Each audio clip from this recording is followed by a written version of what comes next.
Hey, it's Brandon Laws. Welcome to Transform Your Workplace.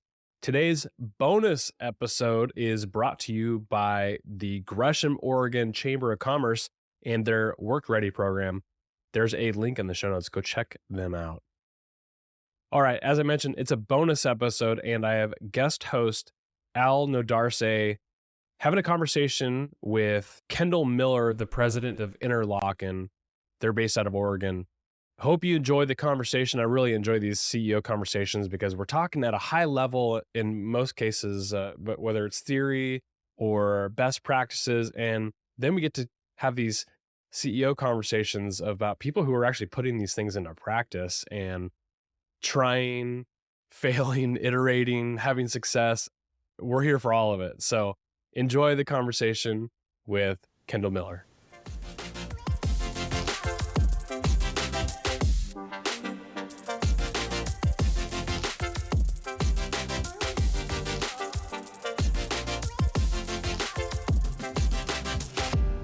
Hi there, this is Al Nodarse with Transform Your Workplace, and this week we have Kendall Moore, who is the president of Interlaken Incorporated. How you doing, Kendall? I'm good. How are you? Good. Thanks for joining our podcast here, Kendall. So for those who don't know what Interlaken's all about, why don't you tell us about your business? So Interlaken is a site and utility excavation company. We primarily work in the Portland metro area. We work for general contractors on site development projects where they're going to be building a commercial building or apartment complex or mixed-use type buildings. And we also work for a lot of different municipalities in the area. City of Portland is one of our big hitters. We do street work for utility projects, for parks projects, the different bureaus within the City of Portland. Got it. And how long have you guys been in business? We have been in business since 2004. So since 2004, and how many employees? We have about 25 employees that sometimes will fluctuate and hit around 30, but we have about 6 people in the office, and then our field team fluctuates depending on the season. And we're busy we do year-round work. We don't shut down during the winter or anything like that. But sometimes in the summer when we get real busy, we have to add a few team Got people. it. And when you guys started in 2004, did you found the company or did you have some partners? How did that look? In 2004, I founded the company on my own. My dad and my uncle, they were all in construction, underground utility construction as well, and they were bigger commercial excavation contractors, and I knew that there was a niche market, maybe not a niche, but I could find my own way doing some residential excavation, sewer repairs, and that kind of thing. And so I saw an opportunity, and with their advice and some help, a little help along the way, I started Interlaken. Got it. So you started on the residential side, but I'm assuming now that you guys probably do more commercial than residential, or is that a pretty good balance? We don't do really single family residential anymore. We probably stopped doing that maybe 6 or 7 years ago.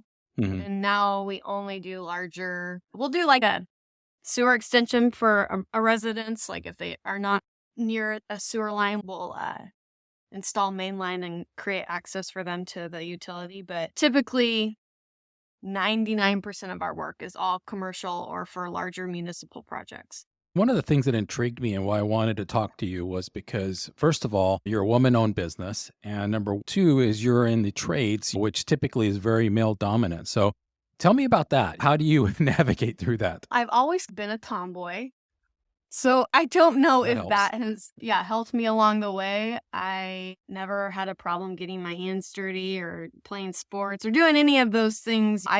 In high school, did all the shop classes that I could do. So I was always interested in, I guess, construction and that type of thing. But being a woman in the construction industry is sometimes challenging, but I think that any line of work is challenging.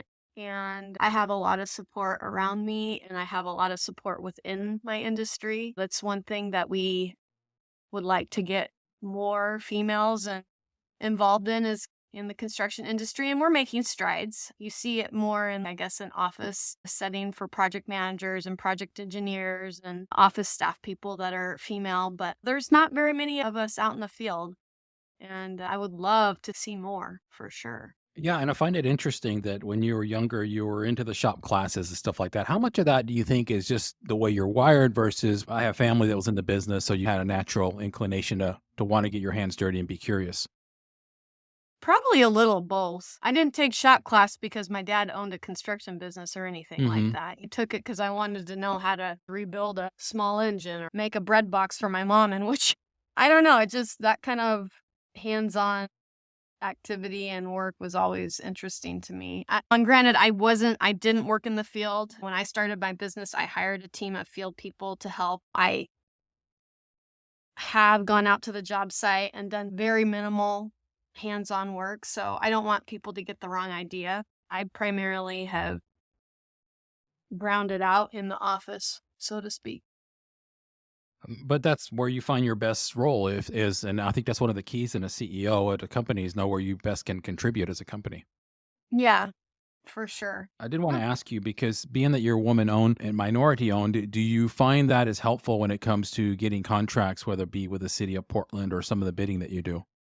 Yeah, so we're a women-owned firm, and we that does help us have opportunity to get access to contracts that potentially other larger non-minority or women-owned firms can have access to. So that is helpful. And then also on larger projects for the city of Portland, there's goals. So there's a 20%. So if you subcontract out any part of your prime contract, you are encouraged to include 20% minority, women, or emerging small businesses in your. They take a pretty hard look at it. So they call it a goal, but it's definitely something that is enforced.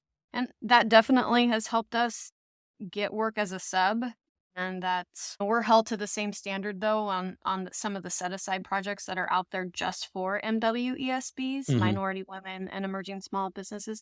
So we also have to provide opportunities for minority women and emerging small businesses, when we sub out. So if we have a saw cutter out there, or we have a plumber or a paver or a concrete subcontractor, we have to outreach to those types of firms as well. Got it. And do you guys mainly are you typically the prime, or are you sometimes like you have a you're a sub in acting? What's the mix and percentage of those? We like to be the prime better. I don't know what contractor probably doesn't like to be the prime Right. better. You get into more say in your own schedule. Hmm.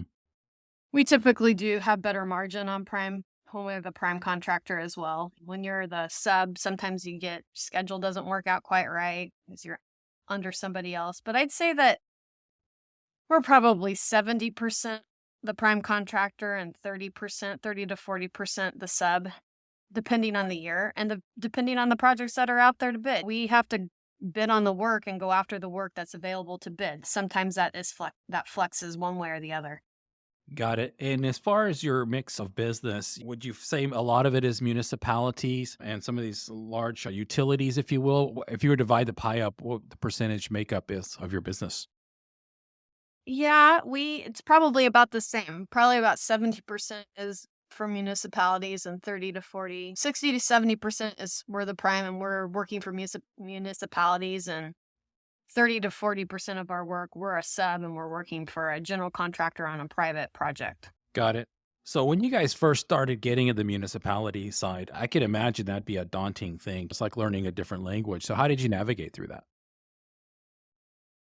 You're telling me. They say it's a joke in the industry. If you can work for the city of Portland, you can work for anybody. There's a lot of requirements that you have to be aware of and comply with. And once you get that down, it's all good. You've done it a few times and you know the drill. It's good work. It's daunting at first, but once you get a few jobs under your belt, just get right with it. But I'm assuming that some of these contracts are probably pretty big ones too. So sometimes you have a lot of eggs in just a couple of baskets. So do you try to mix it up so you're not too dependent on either a few customers or contracts? Yeah, we do try to diversify our client base. But again, like I said, we have to bid on what's available to bid. So if only one bureau at the city of Portland or some of these other smaller outlying municipalities like City of Gresham or Oswego or they don't have work to bid. We have to bid where what work is out there and available. Got it. And when COVID hit, did that have an impact on your business? Yeah, I think that probably every business it impacted. We were fortunate to be able to keep working because primarily most of our work is outside, right? So we were in enclosed, confined spaces. We instituted the recommendations that different municipalities had and the CDC, and our guys were able to pretty much work through the pandemic. Our office, we shifted gears and went remote. We had one office staff person that came in, and then everybody else pretty much worked remotely. We were all set up for remote work prior to the pandemic just because making way for I was on maternity leave right before the pandemic hit, so I was completely ready to work remotely. I was already set up because of that. And then my project manager and estimators, all occasionally would have to work from home if they were sick or whatever, weren't feeling well or had to stay home to take care of a kid or something like that. So everybody was already really set up for it, but it did affect us. And I'd say some of the biggest challenges has been following all the guidelines, keeping up with all the guidelines, keeping my team safe, making sure everybody feels confident that we're taking it seriously, balancing everybody's needs properly. So that's another thing that has affected us. And then some of the work did slow down. I feel like just when people are working from home, some of that work that was planned to go out for bid didn't because it just slowed down that pipeline a little bit. We're on the other side of it now. We stayed busy the whole time, but it's just harder to communicate when everybody is working remotely. You're not able to gather to have meetings together face to face to flesh out issues, or the Zoom meetings or remote meetings at first was for everybody because people weren't up to speed on that. Right. But now people are used to it. And I think like I said, I think we're on the other side and things are getting better. Yeah, we've all gotten used to it for sure.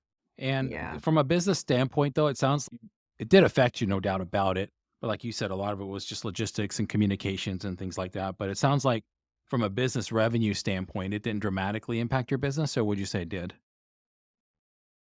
A small percentage. Got it. We had revenue decrease, but not dramatically. I could complain about what did decrease, right? But compared to what others experienced, it was just nothing. I can't imagine being a business owner that had customers, right? That was their lifeblood, that they had to come in like a restaurant or a coffee shop or anything yeah. like that. And my goodness, that would have been just terrible. We were super, super fortunate to be able to make a switch on the fly to remote work and keep my guys and gals pretty much working full time. So I feel super fortunate.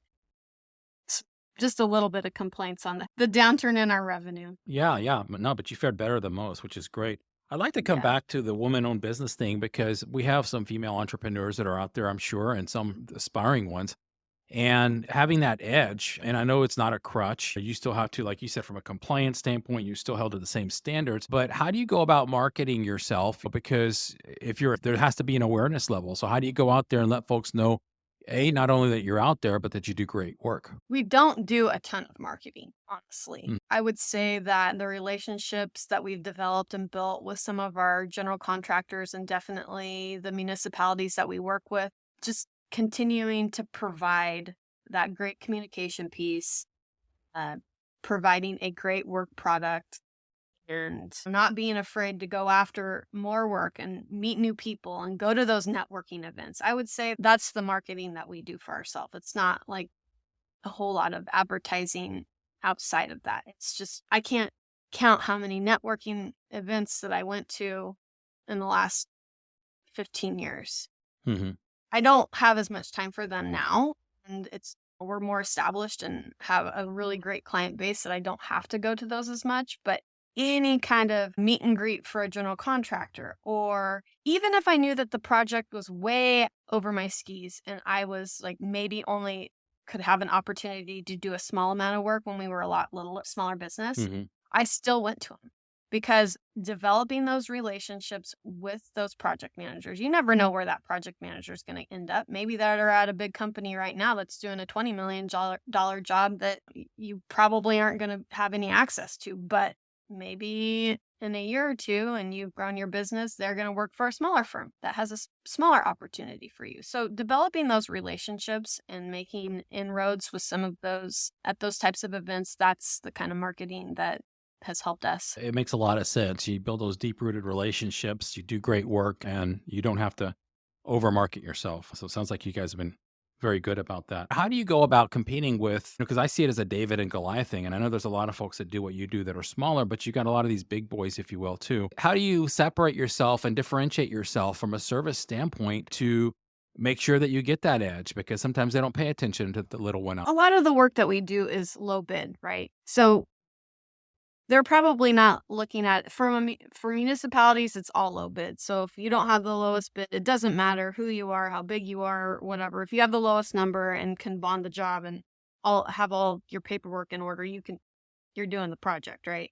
There is some of I suppose when you're working with a general contractor and they have maybe a couple different excavation quotes in their hand, they might go with low bid. They might go with you if your number's a little higher because they've worked with you in the past. I'd say that most of our work is just obtained by low bid. Got it. So just having that sharp tool and making sure that your price is low Yeah. enough. But by the same token, you don't want to just be low bid and have your margins stink, if you will. So how do you balance that? Yeah. You have to always keep your pencil sharp. But if you're not low bid, you can only do the job for what you think you can do it for, not what your competitor thinks they can do it for. You can't always just go for the lowest number or try to cut your margin too much. You have to do it what you can do it for. And eventually it'll come around because your competitor might get a full backlog and then their numbers become a little bit more lucrative for them, right? And so their pricing goes up and then your pricing maybe gets a little tighter.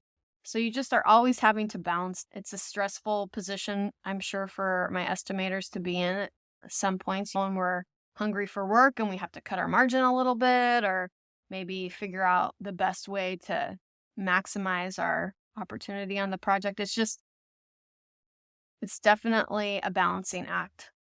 But it sounds like sometimes you also have to be able to say no, right? Oh, yeah. Yeah. That's the hardest thing. Yeah, especially if you have a Not relationship. not every project is perfect. It takes the same amount of effort and startup and office power to get $200,000 project started as it does a $2 million project. That sounds crazy. The amount of startup and effort and stuff to get it all done is, you got to say sometimes no to some of those smaller opportunities that just aren't really for you or don't fit in your schedule, right? Right. Yeah, yeah. And I think over time and experience, you learn what that algorithm is to figure out what's going to work, what doesn't. So let me ask you We- this. we Go ahead. I'm sorry. Yeah, we have a backlog number that we like to keep. And so we're always looking at our work in progress and what we have out there in front of us. And we'll get more competitive on maybe a job that is more specific to our expertise or whatever. Our backlog's small, right? Or we'll go after a job, or if our backlog's big, but we'll maybe go after a job that we don't have as much experience on, or try to expand our horizons if we have a small backlog and we really need to fill the schedule. So it's definitely a balancing act. We're always looking at all the different factors that we're evaluating to keep us competitive and keep us busy. Got it.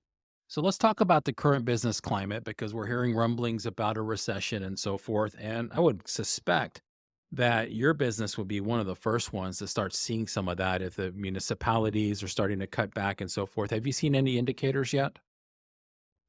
No, I would say that private work has slowed down a little bit because it's harder for developers and general for financing those bigger projects, private money. But typically when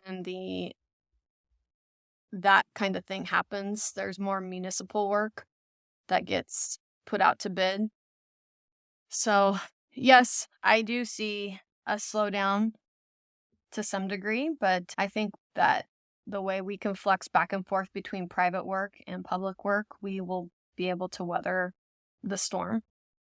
Okay. We're pretty conservative as far as taking risk, or we're in a good position. So if the economy does take a little downturn, I would think that we will be okay.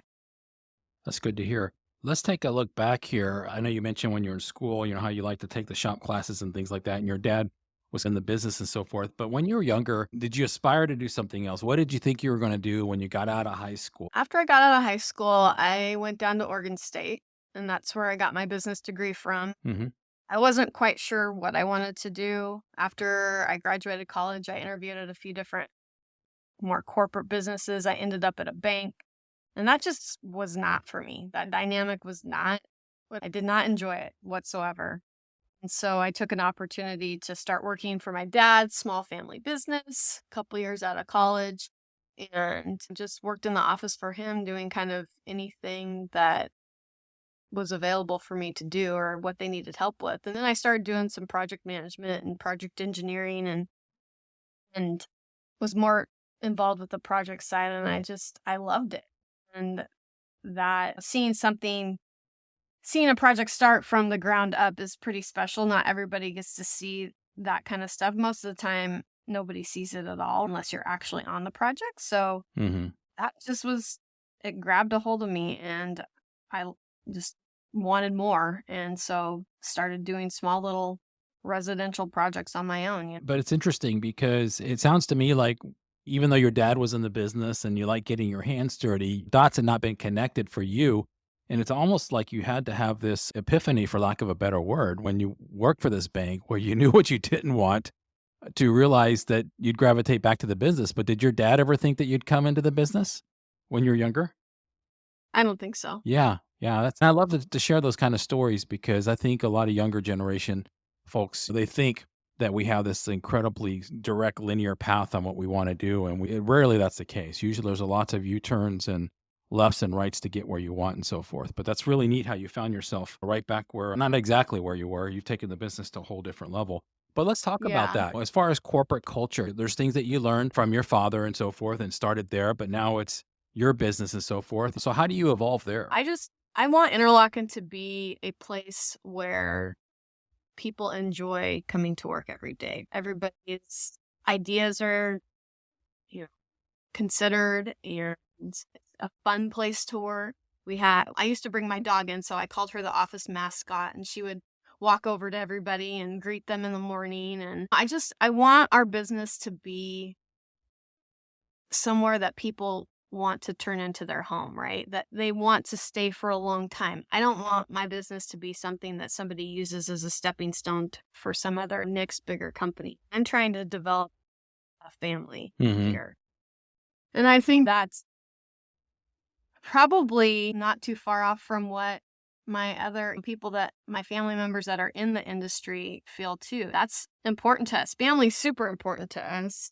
And in my dad's business, and then in my uncle's business and my business, I think that key ingredient of treating your clients and your employees like family and bringing them in fold and showing them the Interlaken way, that's the tightness and the close-knit group of coworkers that I want to have around me and part of our team. I don't think that's gone too far from I guess my roots, but I definitely want to keep that feeling. Even if we grow big, I want to be a small little family-owned. I want to have that feeling of being this tight-knit little family, even if we blow up to 100, 200 employees. I want people to feel like they're valued here. That's a wonderful sentiment. It kind of reminds me of Howard Schultz, the founder of Starbucks. He said, you've got your work and you have your home, your family, and we're a bridge between the two where you're trying to bridge both of them together, which I think is lovely. And there's no reason you can't do both. You mentioned earlier, and I also know that you're on the board for the Gresham Barlow Education Foundation. How do we get girls more engaged, not just in the trades, but in entrepreneurship? Yeah, I'm not on the foundation board anymore. I had to give that up as one of my duties. But yeah, my time there was full, and I did appreciate it. And definitely, we have to do a better job of getting kids interested in the trades earlier. It doesn't start in high school, really. It starts before that. It doesn't start in college either. It doesn't start when you're ready to start your career. That's not when a person becomes interested in construction. A person becomes interested in construction when they're 4, 5, and 6 years old, and their parents take them to a dozer day event where Oh, they those are get so to awesome. climb onto a piece of equipment and see a huge excavator. My son, he's 3.5, and he just comes unglued when we drive by a construction site. Did I subconsciously ingrain that into his brain somehow? He's been to a few of my construction sites, but really, he's seen more construction, equipment out there just driving around town, seeing construction going on in the books and stuff that I read him. So he just, that that interest, I think, is really something that needs to be presented to kids at a younger age at those Dozer Day events, at different events that you can get a kid exposed to something like that. Yeah, I think that's so important because what I have found is that the educators, they all have a master's degree, but they don't necessarily know a lot of people in the trades. And we've told kids, and you have a degree and I do too, but we know that 65% of folks out there aren't going to get one. So there's other paths. And whether it be the Dozer Day, whether it be tours, shop days, things like that, I think that the sooner we can expose kids. And I love what you said, that you don't decide what you want to do when you're ready to do your career. Usually there's something else that sparks that at a very young age. So how could we connect those dots for girls, say in particular? What would you recommend? That's hard to say. There's just got to be, I think that our community could benefit from more events that are geared towards younger kids. I was just at an event the other night. It was mainly women in construction, and the keynote speaker, gosh, I can't remember her name, but she was talking about this program that she had run that was a girls build program, and she runs them kind of all over the country. And I was so inspired, and I'm like, gosh, we need something like that around this Portland metro area. I think that would be so awesome to get girls and any really young kid involved in something like that, where they built birdhouses and they did small community projects. And she had this that was totally set up almost like a high school shop class, but it was for little kids, and I was inspired, and I would love to see some more of those types of girls build projects out there. That would just be fantastic, and figure out a way for me to really actually get involved would be something that would be super rewarding.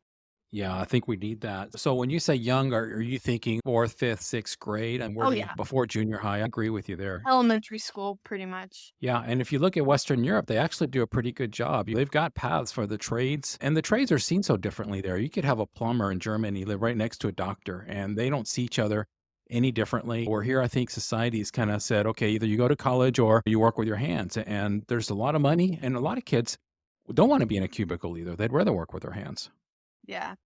Yeah. And then once kids get to that high school age, there needs to be some opportunities and influence that an understanding from counselors that not every kid is cut out to go to college, right? College isn't the only degree out there. Like right now, my company's trying to hire a mechanic, for example. We can't find a mechanic to save our lives because not any young people are interested in becoming a mechanic. There aren't any out there that are looking for jobs. They're all like starting to retire or already have a really great job and aren't going to move companies, right? There's just not any new blood coming into the system. It's just, and you talk to my equipment dealers that are in the area, they have the same problem getting equipment techs and that kind of thing. And that's something that would be awesome for kids to get into.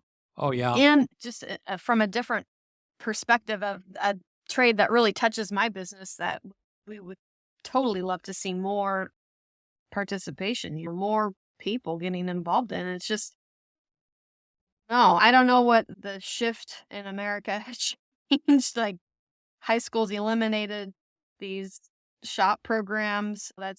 Those need to be robust and need community support and need to be operating. And counselors need to understand that I have laborers that work prevailing wage jobs, and maybe they don't have hardly any experience. I'm not saying maybe somebody right out of high school, potentially, right? The right kind of person. They make like over $100,000 in their first year of working. I don't think people understand that. No, they don't. They don't get that. And that's the thing that's crazy. I remember being on an OBI webinar and they were talking about even if you have a degree, an undergrad or grad degree, typically you're making more, like 30% more if you're in the trades or manufacturing. So it's that exposure that has to happen. And every industry. Yeah. And there's tons of opportunity for upward mobility. It's not, okay, I'm just going to be a construction laborer for the rest of my life. No, Right. there's just so much opportunity for growth. And could start working in the field and then move into an office, more into project management or estimating. There's just so much opportunity out there in construction right now. It's a growing business. We still, I don't know what the figure is, but there's not enough people getting into the trades right now to No. fulfill all the boomers that are leaving. We have a huge workforce deficit coming our way, and that's one of the biggest challenges that we have Yeah, in it our is. And you're not alone. I've talked to people in the automotive industry, electrical, every single trade out there. They're really struggling with this and the aging of their employees. And it's going to be a real challenge over time. So, when you look at the future, I'm curious, what are your long term goals? Where would you like to see the company in the next 5 or 10 years? Oh, I don't know. People say, "Oh, don't you want your company to get bigger and grow?" And sometimes I say, "Yeah, that would be nice." But the size we are right now, it's pretty manageable. It's a lot of fun. It's this close-knit team, like I mentioned before. I'd say that we probably will still be doing projects in the Portland metro area. We won't get too far out of this part of the world, but larger projects would be awesome to get some opportunity at doing some larger work. Adding a few more people into the office, getting some more experience on different, like bigger work, I would be. I don't really have a great answer for you. I think you've answered it. Or Continuing to do what we're doing right now and just doing it better. I don't need to grow big to feel successful or to feel accomplished. yeah, I think you answered that earlier. My take is that, okay, you're not growing for the sake of growth. It's to do things better, but it comes back to that family dynamics and having this great culture and great people. And that's enough. It really is. Yes, so your G&A and costs go up. So over time, you got to bring in a little bit more revenue to cover that. But I love the way you're thinking because sometimes we've all seen it where folks that just want to grow for the sake of growth, then a lot of what you've built will start to crumble and fall apart. I'd like to see some, just like I said, we're conservative company as far as growth. I don't want to just start going crazy and then just lose control. And I'm not like trying to say I'm a control freak. I just want it to be successful. I don't want to grow too big and fail. Right. I want to take measured, calculated steps in the right direction. Yeah, that all makes a lot of sense. Gosh, for the younger generation, they don't even know what Sears and Montgomery Wards are. And look how big they were. And Toys R Us, there's been so many too big to fail examples out there and so forth. Wow. Kendall, it's been great talking to you. And this is really inspiring. I can tell you're very passionate about helping that younger generation. And I have no doubt that you're going to continue to influence folks there. So, any final thoughts, any seeds that you want to plant? Oh gosh. I just don't ever give up on it. If that's your dream to be in construction, you do you. I'm writing that down. You do you. I love it. That's fantastic. Super. Kendall, I really appreciate your time. I think there's some great color that you've added to the picture. Love your story. Love what you guys have built. And I want to wish you guys nothing but the success. I have no doubt you guys will continue to succeed. So thanks for being on our podcast. Oh, of course. Thank you, Al. I appreciate it. Thanks.